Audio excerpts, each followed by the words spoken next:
મેં તો પહેલા બી કીધું હતું, આજે બી કહું છું, આ જીત એ જનતાની જીત છે અને જનતાએ જ મને જંગી બહુમતીથી અને આવા કઠિન અને વિપરીત સમયમાં પણ મારો સાથ અને સહકાર આપ્યો. જનતા બોલી નહીં તો જનતાએ જવાબ આપ્યો છે અને આ દમણ-દીવની જનતાનો ખૂબ જ આભાર માનું છું. અને આજે હું આ ફરીથી આ જે બધા વિસ્તારો ચૂકી ગયા હતા, જ્યાં હું રેલી નહીં કાઢી શક્યો હતો સમયના અભાવે, તો ફરીથી લોકોના ઘરે ઘરે અને લોકોને મળવાનો અને તેમનો આભાર માનવાનો પ્રયાસ કરી રહ્યો છું. અને તમારા માધ્યમથી મારી દમણ-દીવની જનતાનો હું હૃદયપૂર્વક આભાર માનું છું અને દમણ-દીવની જનતાને વિશ્વાસ અપાવું છું, તમે જરા બી ચિંતા કરશો નહીં.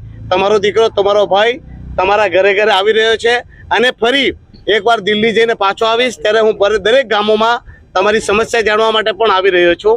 તમે જે મારા પર વિશ્વાસ રાખ્યો છે તે વિશ્વાસને પૂરો કરવાની પૂરેપૂરી કોશિશ કરીશ. આ દીવમાં પણ અમે બે દિવસ માટે ત્યાં રેલીઓ કાઢી હતી, લોકોને પાસે ગયો હતો, લોકોના આશીર્વાદ લીધા હતા અને લોકોનો આભાર માન્યો હતો. દીવમાં પણ લોકો ખૂબ જ ખુશ છે અને સાથે સાથે લોકોને ખૂબ જ મારા ઉપર વિશ્વાસ છે અને એમની અપેક્ષાઓ ઘણી બધી છે અને હું પ્રયાસ કરીશ કે એમની દરેક અપેક્ષાઓને હું પૂરી કરું. સરકાર બની છે, હું ભગવાનને પ્રાર્થના કરું કે સ્ટેબલ સરકાર બને અને દેશને વિકાસની ગતિ પર લઈ જાય. એના માટે સરકારને હું અને પ્રધાનમંત્રી નરેન્દ્રભાઈ મોદીજીને બી અભિનંદન પાઠવું.